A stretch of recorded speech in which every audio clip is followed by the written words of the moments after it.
Hello everyone, नमस्कार। एक बार फिर से आप सभी का बहुत बहुत स्वागत है लोधा जी क्लासेस के बीए प्लेटफॉर्म पर।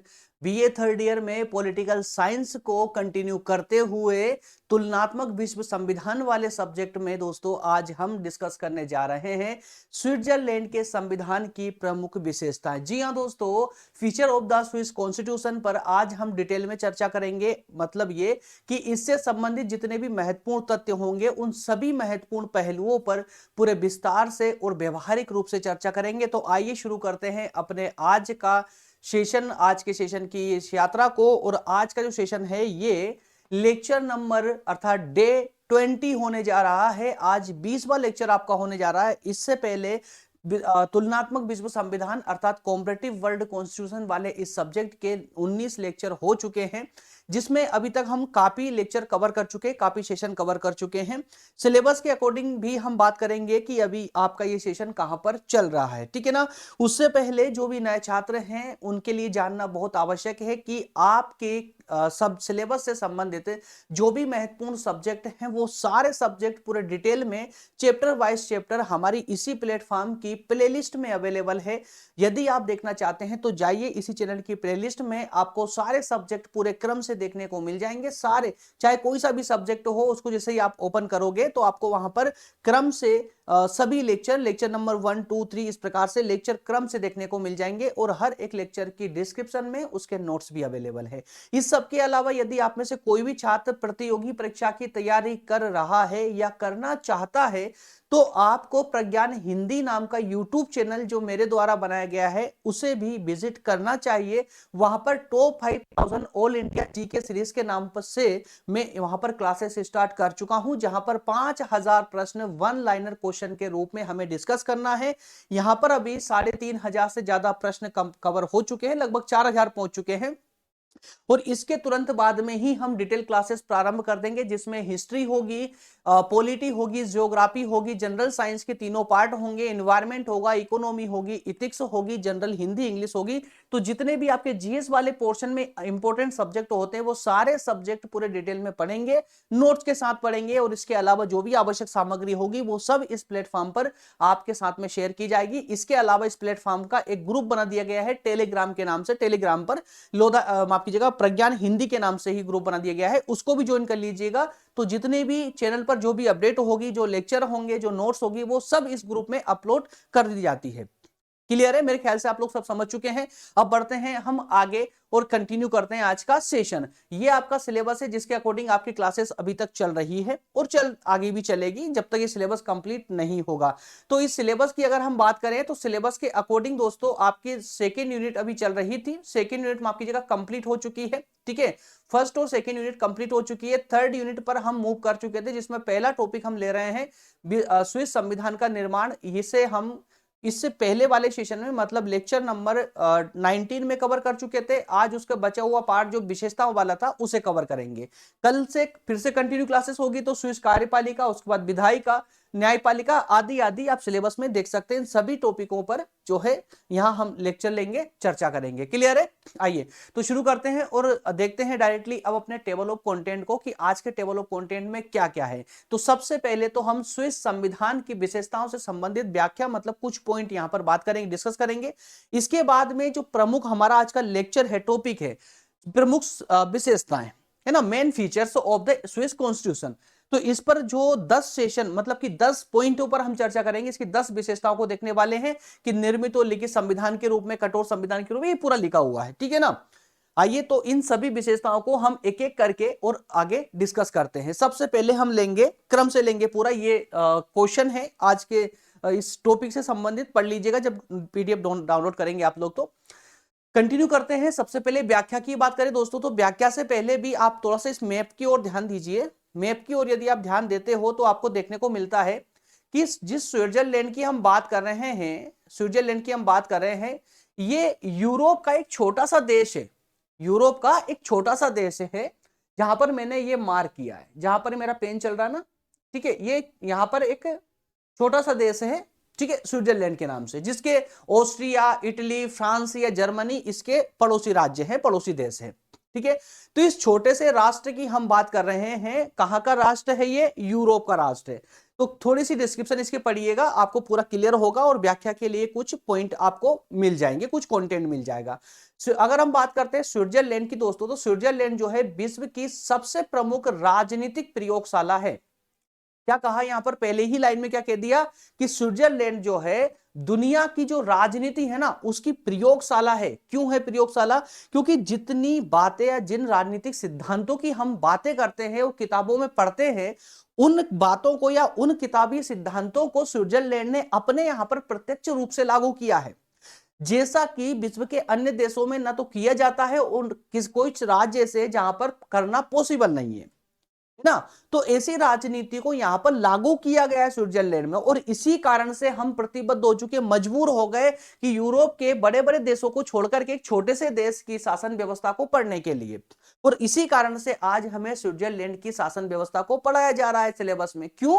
क्योंकि उसकी जो विशेषता है वो विशेषता ही यह है कि दुनिया के अन्य देश जहां जिन शासन पद्धतियों को अपना नहीं सकते, सोच भी नहीं सकते, उन शासन पद्धतियों को इन्होंने प्रत्यक्ष रूप से अपना रखा है। और प्रत्यक्ष रूप से कौन सी पद्धति को अपना रखा है, तो मैं यहीं पर बोल दूं, आगे आपके दिमाग में क्लिक होता रहेगा बार बार, प्रत्यक्ष लोकतंत्र को। किसको?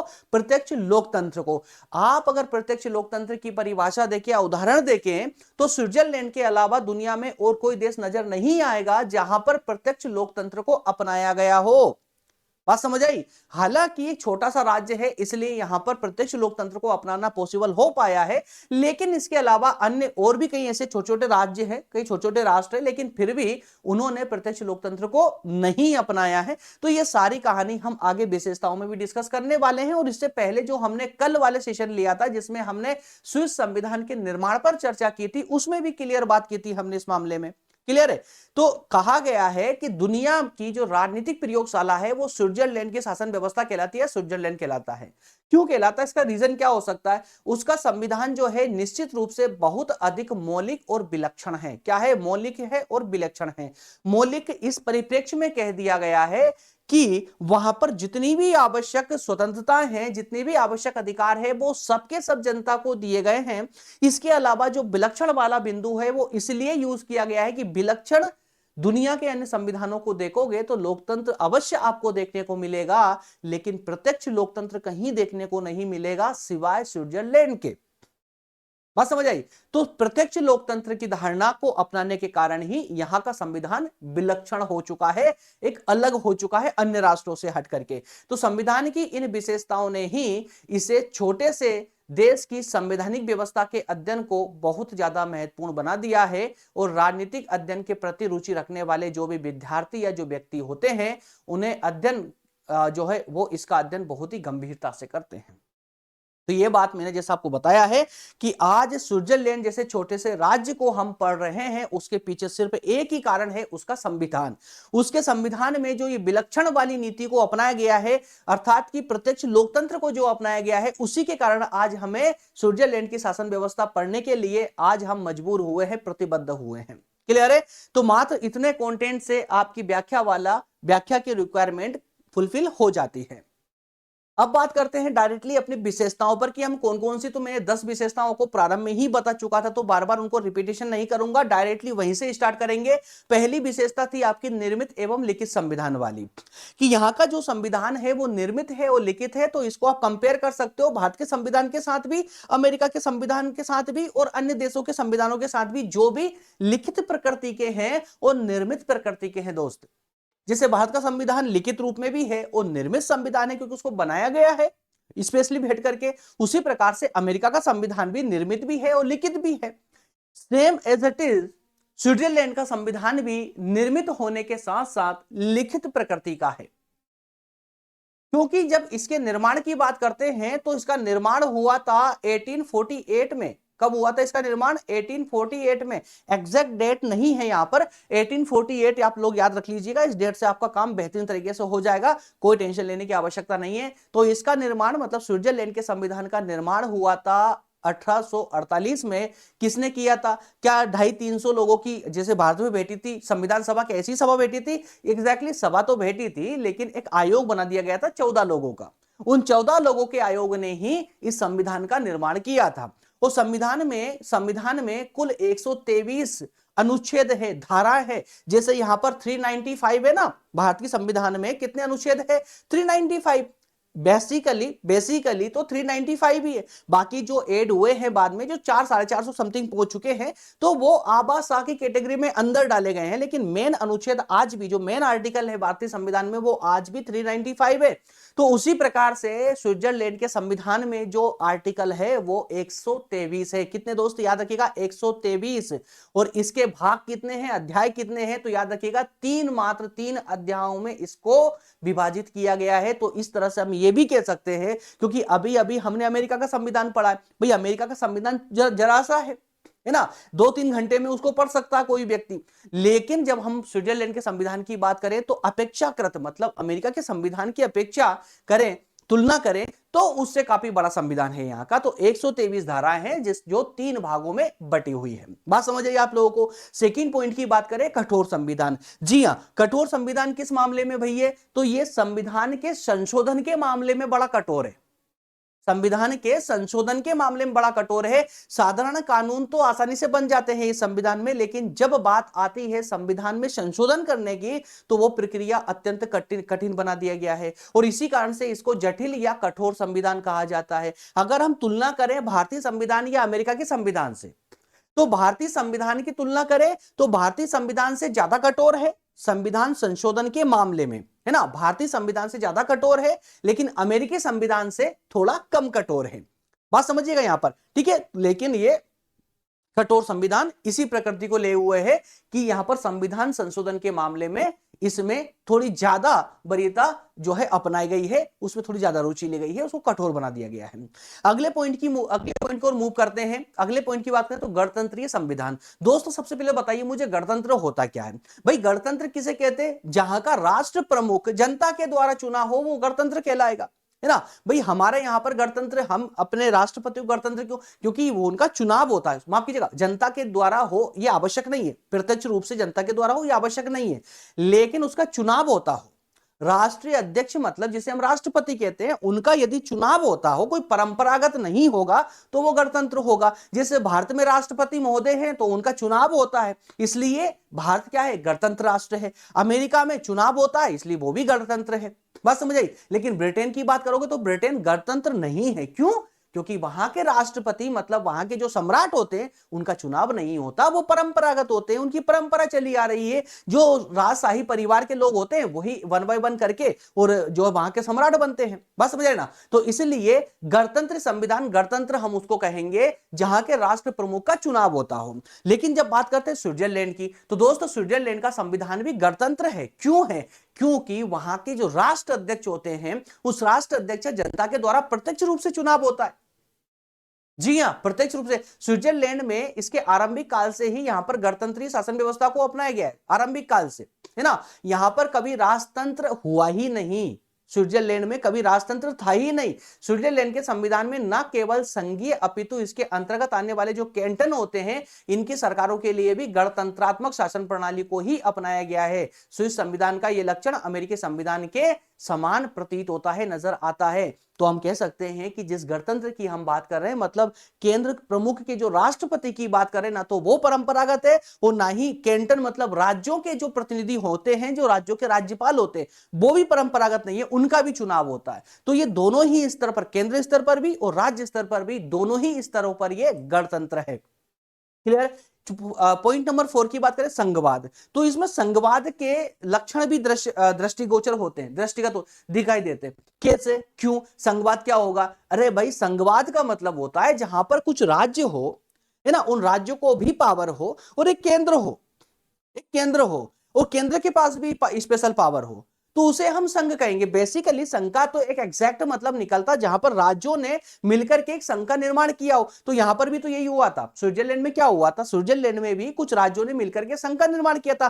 प्रारंभिक रूप से जो संघ बनाया था उन्होंने, वो बहुत निर्बल था, बहुत कमजोर था, उसको कोई पावर दी नहीं गई थी। लेकिन आगे चल करके और फिर उसको पावर भी दी गई, तो आज बिल्कुल ये अमेरिका की तरह हो चुका है। यहां पर केंद्र भी है और राज्य भी है, और दोनों के पास में अपने अपने अधिकार है, अपने अपने कानून है। अगर यहां पर हम बात करें तो कुल टोटल कितने राज्य हैं दोस्तों? 25 राज्य। कितने राज्य हैं? 25 राज्य हैं।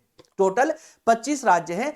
25 राज्य, जिसमें से 6 अर्ध कैंटन है, 6 अर्ध कैंटन है और 19 पूर्ण कैंटन है। कैंटन मतलब राज्य मान लीजिए, 6 अर्ध कैंटन मतलब कि आधे आधे राज्य मान लीजिए, ठीक है ना। तो 6 आधे राज्य हैं, उनको मिलाओगे तो 3 राज्य बनेंगे पूरे पूरे। तो 3 और 19 कितने हो जाते हैं दोस्त? 22 हो जाते हैं। इसलिए यहां पर क्या लिखा हुआ है? 22 राज्य अथवा कैंटन है, 22 राज्य अथवा कैंटन है, ठीक है। 22 राज्य अथवा कैंटन है। इन 22 में से 3 को बाहर निकालो, 3 के एक दो दो टुकड़े कर दो, 6 बन जाएंगे, तो कुल मिलाकर के 25 हो जाएंगे। बात समझ आई? तो इनके माध्यम से बनकर ये सब राज्य है, इसके अलावा केंद्र है, वो सभी को अपनी अपनी शक्तियां प्राप्त हैं, इसलिए इसको संघवाद कहा गया है। नेक्स्ट की बात करें तो संस्थात्मक और अध्यक्षात्मक शासन प्रणाली बहुत ही अनूठा उदाहरण है पूरी दुनिया की राजनीति के लिए ये वाली प्रणाली। स्विट्जरलैंड के संविधान में या शासन प्रणाली में हमें संसदीय शासन प्रणाली के लक्षण भी देखने को मिलते हैं और अध्यक्षात्मक शासन प्रणाली के लक्षण भी देखने को मिलते हैं। मतलब ब्रिटेन की शासन व्यवस्था के दर्शन भी होते हो और अमेरिका की शासन व्यवस्था के दर्शन भी होते हो। ऐसी अनोखी प्रणाली है यहाँ की। अरे भाई, यहाँ के लोकतांत्रिक देशों में क्या होता है, सामान्य रूप से अगर हम देखें तो जितने भी लोकतांत्रिक देश हैं उनमें या तो संसदीय शासन प्रणाली को अपनाया गया है या फिर अध्यक्षात्मक शासन प्रणाली को अपनाया गया है। ऐसे कोई राष्ट्र नजर ही नहीं आता जिन्होंने दोनों को एक साथ अपनाया हो, स्विट्जरलैंड को छोड़ करके। स्विट्जरलैंड एक मात्र ऐसा उदाहरण है जिसने दोनों प्रणालियों को अपना के रखा हुआ। दोनों की प्रणालियों की व्यवस्थाओं के गुण इसमें पाए जाते हैं। कैसे? अब देखिए ना, अमेरिका में राष्ट्र अध्यक्ष शासन प्रणाली है, राष्ट्रपति का चुनाव होता है, ठीक है। और भारत की बात करोगे तो प्रधानमंत्री का चुनाव होता है, या ब्रिटेन की बात कर लोगे प्रधानमंत्री का चुनाव होता है। ब्रिटेन में संसदीय शासन प्रणाली है, अमेरिका में अध्यक्षीय शासन प्रणाली है। अब स्विट्जरलैंड को देखोगे तो यहां पर क्या होता है, देखिए दोस्त ध्यान से सुनिएगा। स्विट्जरलैंड की शासन व्यवस्था में जो मंत्रिमंडल होता है, जैसे भारत में प्रधानमंत्री का मंत्रिमंडल, ठीक है, तो मंत्रिमंडल का जो अध्यक्ष होगा वही देश का राष्ट्रपति होगा। सोचिए, हो गया ना मिक्स?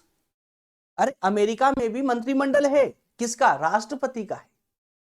उसका संसद पर कोई नियंत्रण नहीं है ना। लेकिन यहां पर क्या हो रहा है, यहां पर जो मंत्रिमंडल है, मंत्रिमंडल का जो प्रमुख होगा वही वहां का राष्ट्रपति होगा। तो हो गई ना मिक्स?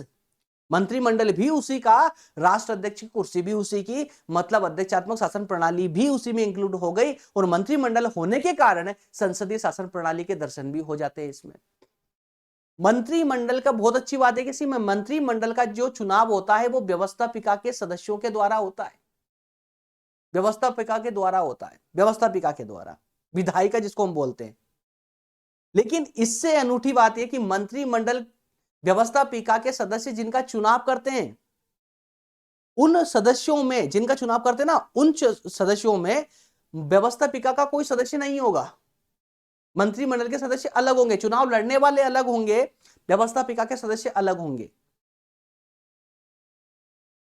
अरे बात समझ?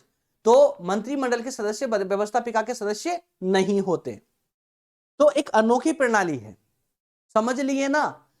स्विट्जरलैंड के संविधान की शासन प्रणाली को अच्छे समझ लिए, आपका काम बन जाएगा दोस्त। कंपैरिजन करने की क्षमता आपके अंदर आ जाएगी, डेवलप हो जाएगी। आपने ब्रिटेन का संविधान विस्तार से पढ़ा, मैंने पढ़ाया आप लोगों को। अमेरिका का संविधान विस्तार से पढ़ाया मैंने आप लोगों को। इन दोनों के बीच की कड़ी है ये स्विट्जरलैंड का संविधान। और मात्र ब्रिटेन के संविधान से ही बहुत सारे संविधान, जितने भी राष्ट्र है संसदीय शासन प्रणाली को अपनाने वाले, उनकी शासन प्रणाली का ज्ञान आपको ब्रिटेन की शासन प्रणाली से हो जाएगा। उसी तरह से जितने भी राष्ट्रों ने अध्यक्षात्मक शासन प्रणाली को अपना रखा है, अमेरिका की शासन प्रणाली को पढ़ेंगे तो मैक्सिमम नॉलेज वहां से आपको मिल जाएगा। पृथक पृथक पढ़ने की आपको अलग से जरूरत नहीं पड़ेगी। उन दोनों की कड़ियों को जोड़ने वाली जो शासन प्रणाली है वो स्विट्जरलैंड के संविधान है, स्विट्जरलैंड की शासन प्रणाली है। अन्य विशेषताओं में प्रत्यक्ष लोकतंत्र, उसके साधन। पूरी दुनिया में जो अजूबा दिखता है ना, ये शासन प्रणाली जो अजूबा प्रकार की दिखती है, विलक्षण दिखती है, उसके पीछे रीजन प्रत्यक्ष लोकतंत्र का होना है। प्रत्यक्ष लोकतंत्र का विश्व के अन्य देशों में जहां पर प्रत्यक्ष लोकतंत्र को अनावश्यक मान करके छोड़ दिया है, वही स्विट्जरलैंड में संघीय केंद्र स्तर पर और कैंटन दोनों ही स्तरों पर प्रत्यक्ष लोकतंत्र प्रणाली को अपना के रखा हुआ है। और इसी के अंतर्गत जनमत संग्रह और पहल जैसी नीतियों को अपना रखा। जनमत संग्रह और पहल जैसी नीतियों को, यहां स्विट्जरलैंड में जब भी कोई कानून बनता है ना दोस्तों, तो जनता की प्रत्यक्ष रूप से परमिशन ली जाती है, जनता के वोट डलवाए जाते हैं जनमत संग्रह के माध्यम से। वो जनता चाहे तो कुछ लोगों के साथ मिलकर के पहल भी कर सकती है। पहल मतलब कोई विधेयक लेकर आना, मतलब कोई कानून अगर जनता चाहे बनवाना तो वो पहल कर सकती है संसद में जाकर के कि हमें इस पर कानून चाहिए। इसे बोलते हैं प्रत्यक्ष लोकतंत्र। जनता खुद जाकर भाग ले रही हो राजनीति में, उसी को प्रत्यक्ष लोकतंत्र बोलते हैं। लेकिन ये यहां पर क्यों पॉसिबल हो पाता है? क्योंकि स्विट्जरलैंड एक छोटा सा राज्य है, छोटा सा देश है। भारत जैसे विशाल राज्यों के लिए पॉसिबल नहीं है, संभव नहीं है कि प्रत्यक्ष लोकतंत्र को अपना सके। क्लियर है? इसके अलावा दोस्तों अन्य विशेषताओं में आप देख सकते हैं मूल अधिकारों की व्यवस्था। तो विश्व के जो भी लोकतंत्रात्मक देश हैं जिन्होंने मूल अधिकार दे रखे अपनी जनता को, सेम उसी प्रकार से यहां पर भी मतलब स्विट्जरलैंड के संविधान में भी मूल अधिकारों की व्यवस्था की गई जनता के लिए। जैसे विधि के समक्ष समानता का अधिकार भारत में भी दिया गया है। धर्म की स्वतंत्रता, प्रेस की स्वतंत्रता, प्रकाशन की स्वतंत्रता, किसी स्थान पर भी निवास करने की, घूमने फिरने की स्वतंत्रता, कोई सा भी व्यवसाय करने की स्वतंत्रता, स्वतंत्रता पूर्वक समुदाय बनाने की स्वतंत्रता, ये सारी स्वतंत्रताएं जो मूल अधिकारों के रूप में जनता को दी गई है, जो भारतीय संविधान में भी दी गई है, आपके पास भी है। इसके अलावा अन्य विशेषताओं में बहुल कार्यपालिका। तो जैसे भारत में आपको बहुल कार्यपालिका के दर्शन नहीं होंगे, एकल कार्यपालिका देखने को मिलेगी, लेकिन यहां स्विट्जरलैंड में बहुल कार्यपालिका देखने को मिलती। क्यों मिलती है? क्योंकि कार्यपालिका की शक्ति किसी एक व्यक्ति के पास नहीं होती, होती अवश्य है लेकिन फिर भी नहीं होती। कार्यपालिका की शक्ति 7 सदस्यों के पास होती है। एक संघीय परिषद होती है 7 सदस्यों की। उन 7 सदस्यों के पास बराबर बराबर के अधिकार होते हैं, कोई अपने से बड़ा नहीं होता। 7 में से कोई किसी का बड़ा नहीं होता। 7 के पास बराबर शक्तियां होती है। उन 7 के पास कार्यपालिका की शक्ति होती है, लेकिन ये एक एक वर्ष के लिए इन 7 में से 6 मिलकर के एक का चुनाव कर लेते हैं जो उसका अध्यक्ष बन जाता है। नाम मात्र का मान लीजिए आप, फिर भी पावर सबके पास बराबर रहेगी। हर साल बारी बारी ये बदलते रहते हैं, और ये बदलते रहते हैं मतलब कार्यपालिका की शक्ति हर साल अलग अलग लोगों में जाने के कारण ही इसे बहुल कार्यपालिका का नाम दिया गया है। क्लियर हुआ? अगली जो अन्य विशेषताएं हैं वो 2 पॉइंट आपकी ओर है। जैसे एक धर्मनिरपेक्ष राज्य है, वही यहां पर भी जैसे भारत भी एक धर्मनिरपेक्ष राष्ट्र है, यहां पर किसी एक धर्म विशेष को विशेष बढ़ावा नहीं दिया जाता, विशेष अधिकार नहीं दिए जाते, विशेष सुविधाएं नहीं दी जाती एक विशेष धर्म को। यदि सरकार चाहे कि हमें किसी धर्म को विशेष अधिकार देना है तो उसे सभी धर्मों को वो अधिकार देने पड़ेंगे, किसी एक धर्म को नहीं दे सकते। इसी प्रकार से यही धर्मनिरपेक्ष का अर्थ होता है, और स्विट्जरलैंड की शासन व्यवस्था में भी यही अर्थ है। यहां के संविधान के अनुच्छेद 27 में कहा गया है कि जो प्रारंभिक शिक्षा है बच्चों की, वो धर्मनिरपेक्षता के आधार पर दी जाएगी। धर्मनिरपेक्षता के आधार पर मतलब किसी धर्म की कोई शिक्षा नहीं, प्रारंभिक शिक्षा में किसी धर्म के बारे में नहीं पढ़ाया जाएगा। इसके बाद में अनुच्छेद 49 है, आर्टिकल 49 है, उसमें कहा गया है कि हर एक व्यक्ति को स्वतंत्रता होगी कि वो धर्म या पूजा, जिसकी चाहे पूजा करे, जो चाहे वो धर्म को धारण करे। बात समझ आई? तो इस आधार पर हम कह सकते हैं कि स्विट्जरलैंड की जो शासन व्यवस्था है या संविधान है वो धर्मनिरपेक्ष राष्ट्र का निर्माण करता है। इसके अलावा प्रशासनिक कानून पर आधारित न्यायपालिका। दोस्तों न्यायपालिका भी यहाँ की थोड़ी सी अजीब देखने को मिलेगी आपको। जैसे भारत के आप न्यायालय की बात करोगे, कोर्ट की बात करोगे, तो यहाँ पर आपको क्या देखने को मिलता है कि यहाँ पर चाहे व्यक्ति एक मजदूर वर्ग का हो या फिर कोई विशेष उच्च अधिकारी हो, सभी के लिए न्यायालय एक ही होगा, सभी को एक ही कटघरे में खड़ा होना पड़ेगा। ये है ना भारतीय न्यायपालिका की व्यवस्था यही है। लेकिन स्विट्जरलैंड में ऐसा नहीं है। स्विट्जरलैंड में एक विशेष व्यवस्था की गई है कि जो सामान्य जनता है उनके लिए न्यायालय अलग स्थापित किए गए हैं, और जो प्रशासनिक वर्ग के अधिकारी हैं उनके लिए अलग न्यायालय स्थापित किए गए हैं। तो ये सामान्य जनता और प्रशासनिक अधिकारियों के लिए अलग अलग न्यायालयों की व्यवस्था को ही यहां पर प्रशासनिक कानून पर आधारित न्यायपालिका का नाम दिया गया है। मेरे ख्याल से आप बात समझ गए होंगे। ठीक है, बाकी सब आप लोग ये पढ़िएगा। इनके रिवीजन से आप लोगों का जो कंटेंट है, जो टॉपिक है, इस पर और एक स्ट्रॉन्ग पकड़ बन जाएगी। बहुत अच्छे से आपको ये टॉपिक समझ आ जाएगा। इसके बाद में आपको कहीं से कुछ भी और पढ़ने की आवश्यकता नहीं लगेगी। जाइएगा डिस्क्रिप्शन में, नोट्स को डाउनलोड करना और पढ़िए अच्छे से रुचि के साथ में।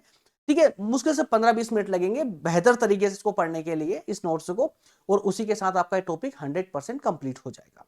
क्लियर है। और इसी प्रकार से पूरे डिटेल में ही मैंने हर एक लेक्चर लिया है इस पूरे सब्जेक्ट का, इसी सब्जेक्ट का ऑलमोस्ट सभी विषय, अब तो लगभग ऑलमोस्ट कह सकता हूं कि ऑलमोस्ट सभी विषय पढ़ा चुका हूं। प्लेलिस्ट में सबकी लिंक मिल जाएगी और हर लेक्चर को मैंने इसी प्रकार से विस्तार से पढ़ाया है और हर लेक्चर के नोट्स भी मैंने आप लोगों को प्रोवाइड किए हैं। नहीं पहुंच पा रहे हैं आप लोगों के पास तो आइएगा टेलीग्राम ग्रुप पर या व्हाट्सएप चैनल पर, जिनकी लिंक आपको डिस्क्रिप्शन में मिल जाएगी।